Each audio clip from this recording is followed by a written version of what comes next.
This episode goes out to Nolan. Love you, brother.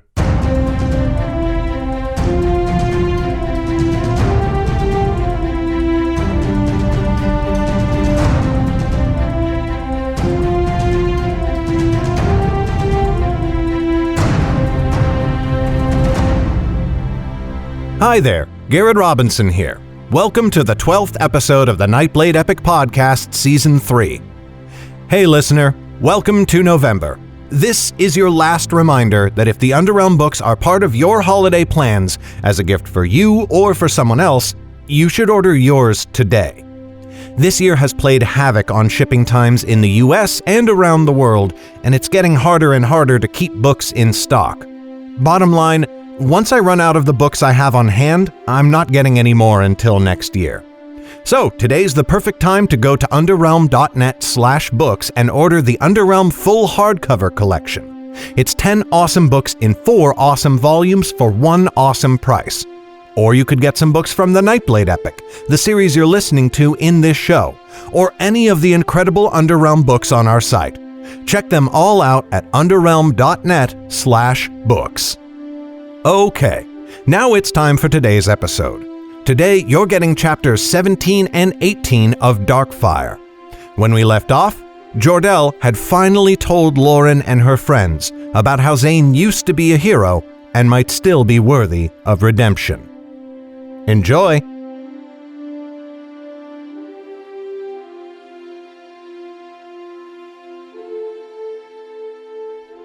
Darkfire, Chapter 17. Lauren woke when Albern gently shook her, rousing her to take watch. But when she went to the edge of their little camp and readied for her vigil, he did not go to his bedroll. Instead, he came and sat beside her. "I have had a question for you since we chased the wizard through the valley," he said. "Do you know what it is?" Lauren took his meaning at once, and her cheeks burned. "You wonder why Jordell trusted my guidance over yours when Zane's trail turned west." "Just so. Now, granted, I'm older than I was when I was your age, and I can see you have no small skill in woodcraft, yet the marks on the trail seemed clear. Tell me, how did you know so assuredly that they were wrong?" It was a feeling." Lauren stared at her feet. "A feeling," said Albern, drawing the word out, but he looked up at the moons as though nothing were amiss. "I see. Is it, some sort of magic in you? I would understand, then, your reluctance to speak of it." Despite her anxiousness, she could not help but snort. "I am no wizard, though often it seems my life would be much easier if I were. Perhaps if Jordell had a fire mage in me, he would not go to such great lengths to preserve Zane." "You heard his tale," said Albern softly. "You know it is not only Zane's powers that Jordell holds in esteem." Lauren ducked her head. "You are right," she said. "It was a poor jest. I'm still tired." To Lauren's relief, he rose and made for his bedroll at last. "As are we all, O great master of woodcraft," he said over his shoulder. "But fear not, no road runs forever, and one day they all come to an end." As the camp settled back to silence, Lauren's thoughts returned to Zane and what must have befallen him. It gnawed at her, working at her mind like a dog at its bone. When Jordell woke hours later, she drew him away from the camp. "What happened to Zane upon the High King's seat? When I met him in the birchwood, he was fleeing from constables, a fugitive from the king's law. He told me very little of the reason why, and I think he might have given me a false tale besides. After what you told us last night, the mystery of it burns in my mind. I can hardly believe he is the same man as the one you spoke of." Jordell's mouth twisted, and he looked at her askance. "It is not my place to speak of the misdeeds that made Zane flee the seat, but his heart had turned to bitterness long before that, and anger already warred with mirth in his heart. A spark ignited it, and he lashed out in his rage, much as you have seen him do since you met. If you cannot tell me what he did, then tell me what happened before. I want to know. I want to learn how a man can turn from a hero into Zane." Jordell chuckled. "He has done many things on the road since Cabris that some would call heroic. Still, you are right that he is not the man he once was. I told you that the High King promised him a royal marriage, but he took no spouse afterward." "I thought not. Why?" "Zane loved a woman well, even before he rescued the Lord Prince. Her name was Trill, and she was a daughter of a noble house." "Trill?" said Lauren with a laugh. "That is a sound, not a name." Jordell shrugged and gave a small, secretive smile. "Her family hails from Hedgemond, an outland kingdom where customs are strange. But regardless, she was a kindly woman, and her heart belonged to Zane. But her father spurned their love, for he stood in the sway of the Dean, whom Zane condemned to death by rescuing the Lord Prince. Therefore he forbade them to marry, arranging instead for her to be wed to a Yerin, who offered a mighty dowry." Lauren thought back to her mother and father, who had sought for her a suitor they hoped would bring coin. "That is an awful fate," she said. "Indeed, made more so by the fact that she was with child already. The bastard boy was given to Zane when he was born, and forbidden from seeing his mother ever again. High King Enelin gave him a wet nurse to care for the babe, but the child never had a mother." Lauren raised a hand to her mouth. "You cannot tell me the High King permitted this. Bastards were rare enough in the forest, but never were they taken from a parent who wanted them." He frowned, his face dark and solemn. "As I said, customs are strange in Hedgemond. Trill's father is a spiteful man, and he sent her home to be wed and live in her home kingdom. Though the High King might have helped them upon the seat, where her influence is strongest, she cannot cast aside every law in the 9 lands at her whim. Still, you need not worry that the boy was unloved, for Zane treasured him above all else in this world. I think he saw the boy as a reminder of the woman he loved, and so he treated his son like a prince. The High King herself would entertain the boy on occasion. Even now, with Zane a criminal, one of her guards is with his son at all times." "But then why do Zane's eyes turn so easily to sadness and melancholy?" said Lauren. "If a parent loves their child, can that not temper even the hardest heart?" "Yet now that child has been taken away from him," said Jordell, "and they may never see each other again." At last Lauren saw it. The bitter fate that had befallen Zane and set him upon the king's road also stole the only person he held dear. She imagined herself with a son or daughter, and then suddenly having them taken away. Or worse, meeting her end in some far-off corner of the 9 lands, her child ever waiting for her to come home, always looking down the road in vain hope of seeing her black cloak once more, always disappointed. It made her want to weep. She looked at Jordell curiously, for in his tales she had seen a thread that she felt the need to pull. "Are you kin to the High King, Jordell?" Jordell gawked at her, seeming for once to be at a loss for words. Then his gape became a smile, and he shook his head. "You surprise me, Lauren of the family Nelda, and that makes me a fool. From the start you have seen and known much more than most, for your wits are sharp. It is why I wanted you beside me in the first place." Lauren smiled. "I could tell by the way you spoke of the Lord Prince and the High King herself. It is clear you revere them, as do all good people, yet you talk of them with familiarity, more so than could be expected even from one who frequents their courts." "You are correct," said Jordell with a nod. "My family of Adair has close ties to many in the royal family. I'm third cousin to the Lord Prince on my mother's side, and often we spent time together in our youth. Though he is my lord, and we cannot go riding or climbing as we once did, I love him dearly. My heart broke when he was captured, and it sang when Zane saved him. But there is more you have not guessed. Can you tell me what it is?" Lauren thought hard, brow furrowing. But she could think of nothing more, no clue in the mystic's words, now or the day before. I cannot. Jordell gave a sad little smile.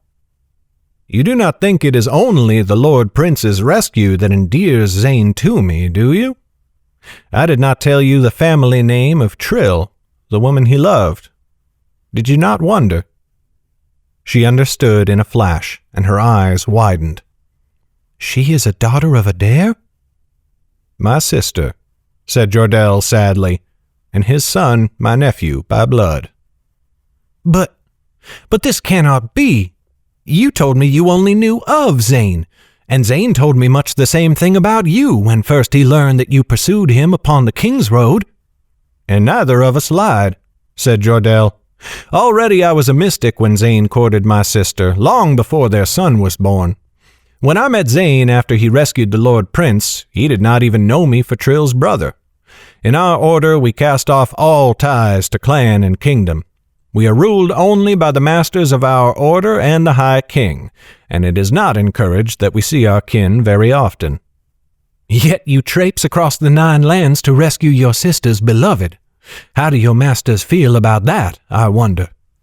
Jordell shook his head. I've told you often before, I am something strange among my order. No doubt they would look down upon my actions, if they had not already cast me from their company.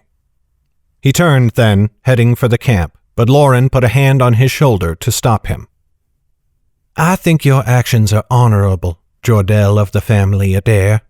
My thoughts might not count for much, certainly not against your former masters. Yet that is how I feel. I thank you, said Jordell, bowing his head. Words of honor mean more coming from another who possesses much of it. They made for the camp together. Lauren thought of one final question just before they reached the others. If you are third cousin to the Lord Prince, where does that put you in line of succession? Jordell laughed out loud, the sound ringing clear in the mountain air. Worry not about that, for I am nearly as far removed from the throne as you are, and mystics do not become kings. They reached the others, who had readied themselves for the day's journey. Lauren found her mind much occupied with what Jordell had told her, and when she looked at Zane lying bound, it was as if she saw him in a new light. When Jordell moved the wizard atop his charger, she went to help him. Together they lifted Zane and laid him across the horse, somewhat more gently than Jordell had done before. Across the charger's back, he nodded in silent thanks. Lauren smiled, and then she climbed atop Midnight to ready for another long day's ride. Darkfire, Chapter 18. Though Lauren's mind was much occupied after her conversation with Jordell, eventually she noticed something to distract her. Albern would stop every once in a while, letting the others pass him on the road while he stood looking behind. Then he would ride quickly to the front again, guiding them around the next bend in the pass. He did it at least twice an hour, and every time Lauren passed him he looked more troubled. Finally she stopped beside him and turned to look. She saw nothing, for the path was empty, and not a creature moved upon the valley floor. Yet Lauren thought she could feel what Albern must have sensed, a curious tension on the air, something she could not identify, raising the hairs on the back of her neck. What is it? Lauren had not meant to speak so softly, but her voice came as scarcely more than a whisper. I do not know, said Albern. Only that I do not hear any birds. He was right. No birdsong drifted up from the valley floor. Lauren chastised herself for not noticing earlier. She prided herself as a daughter of the forest, yet clearly the last few months had not been kind to her woodcraft. Is something following us? That is my guess, said Albern. Perhaps it is the satyrs, but if so, they are skulking in the shadows and around corners. Perhaps that is a good thing. It means they are frightened of us. Satyrs do not skulk or stalk travelers, said Albern. Either they are angry and willing to fight, all threat and bluster, or they avoid humans altogether. This is something new, and that is not all." "What else?" said Jordell, riding up behind them. "You remember what Tiglac said when he attacked us," said Albern. "He spoke of a lord, but satyrs do not have lords, only elders." Lauren shrugged. "It sounds like a different name for the same thing." "Small details tell many secrets," said Albern. "And I tell you that hearing a satyr speak of a lord, especially, as it sounded, a lord who is not a satyr himself, is like hearing a bear speak as it attacks you. The bear is no more dangerous than it was before, and yet you should be more frightened, for it should not be talking." Lauren wanted to say that she did not understand, but she saw a dark look on Jordell's face. Clearly he took Albern's point, and she did not wish to look a fool. "What should we do, then?" she asked instead. "We can only ride on," said Albern, "and be on our guard in case they decide to attack instead of this careful stalking. It would almost be a relief if they did." "I might not go that far," said Jordell. "Yet I, too, dislike this silence." "Fortunately, our journey will not be much longer," said Albern. "Soon our road will take us down and out of the mountains, and in 2 days we shall come to a small town where we may freshen our supplies and may up rest." But Jordell frowned. "We will fill our saddlebags, but we cannot afford any time off the road. Let us make for the town as quickly as possible, for already this journey has stretched over long." Soon after they reached a fork in the road. One way ran straight ahead, continuing their precarious path along the side of the western mountains. The other way turned east and crossed a narrow chasm, then vanished within the mountains there. There was a stone bridge built across the divide. It was old and worn, but still it looked sturdy enough. "That way lies our path," said Albern with obvious relief. "Come, let us make haste." They spurred their horses and rode for the bridge at a quick pace, but no sooner had their horses' hooves touched the first stones than there was a great cry from the other end of the bridge. Many satyrs leaped up from hiding places among the rocks, some bounding from the cliff faces on either side. Arrows shrieked through the air towards them. "Get back!" cried Jordell, turning his charger in retreat. They fell back in disarray, hiding themselves from sight behind a great boulder that stood at the fork. "That is why they stalked us," said Jordell. "They meant to ambush us upon the bridge where we were exposed."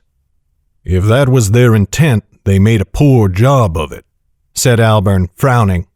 "They should have waited until we were mostly across and their archers had a clearer shot." "They are practically animals," said Annis. "What would they know of such strategies?" "Satyrs may not be wise in the ways of book learning and building cities, but in mountain warfare they have no equal," said Albern sternly. "If their attack posed little danger, it is because they meant it to. They only wanted to drive us back." "Why?" said Lauren, but even as she asked the question, she guessed at the answer. "They want us to take the north road. What lies that way?" Albern shook his head. "Nothing of any importance, certainly nothing the satyrs would care about.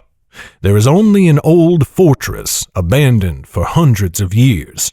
But then the road turns east again, leading from the mountains to the village of Northwood. It would not stop us, but only add a few days to our journey." "Then we must push across this bridge," said Jordell. "Come, let us ride out and charge them. I doubt they will stand against 2 fighters on horseback." Albert nodded and unslung his bow. Jem leaned forwards from behind Annis, his eyes shining. "Let me ride with you. I still have my sword." "But you wear no mail," said Jordell, "and you have no bow with which to return fire, and if things go poorly, you will leave Annis horseless and unable to flee. No, Jem, your time to ride will come, but not now." So saying, he and Albern spurred their horses for the bridge. Albern gave a great ululating cry and Jordell a shout, their voices carrying far in the crisp air. They must have hoped to drive the satyrs back from sheer fright, but it did not work, for the creatures had nearly doubled in number while the party hid behind the boulder, and they fired a fresh hail of arrows. These all fell short, but the attack made the horses skid to a halt. Then the front line of goatmen charged with their spears. Jordell traded a few hasty blows with them, and Albern felled 3 with arrows, but the rest were undeterred. Jordell cried out and wheeled his horse. Albern followed suit, and together they fled back to the others. "That was a staunch defense," said Jordell. "More so than it should have been," said Albern. "They are not used to facing a charge from horsemen. Something is at work here, and I do not like it." Great jeers echoed from the other side of the bridge, along with guttural cries of men and trespassers, and many words in the satyr's tongue that Lauren could not understand. Then they heard a wet thunk on the ground by the boulder. The satyrs had thrown something heavy. Lauren poked her head out to get a better look, and then recoiled. When Albern and Jordell saw it, their faces grew stony, while Jem and Annis covered their eyes. It was the head of a satyr. The horns had been removed, not cut off, but pulled out at the roots. It bore many welts and bruises, but still Albern stared in grim recognition. "It is Tiglak," he said. "He made his parley with us, and his elders disapproved. This was his punishment. Since we bargained with his life, they have rejected that gift." "They will not let us pass in peace," said Lauren, "and we cannot break them with war. It seems we must take the North Road." "That will take too long," said Jordell. "What choice do we have?" Lauren insisted. "Will we charge them all together? What if one of the children takes an arrow, or their horse is stricken with terror and bolts off the bridge? It is not a war horse like yours." "Yet they mean to guide us to this fortress Albern speaks of," said Jem. "They want us to go there. That means, rather immediately, that I would rather not." "I share your sentiment," said Jordell. "I dislike the sound of this place, and I've never heard of it besides." Albern shrugged. "Is that a great wonder? Do you know every stronghold in the 9 lands, even the ones where men have never set foot in 1,000 years? I know enough of them that a lonely castle in the Great Rocks should have been known to me," said Jordell. "It seems that our choices are to make for the fortress or fight the satyrs," said Lauren, "and I do not think that is a fight we can win." Jordell still looked doubtful. He turned to Albern. "You are certain the place is abandoned?" "I'm certain of nothing," said the bowyer with a shrug.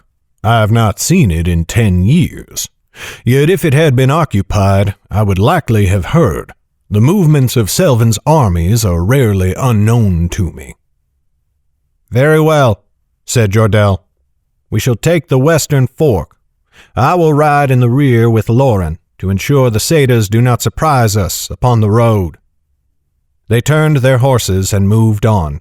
Behind them the jeers of the satyrs sounded long after the creatures were out of sight. And as they rounded the first bend on the mountain pass, Lauren looked back a final time to see Tiglak's head in the dirt. It seemed to her that his eyes held a look of warning.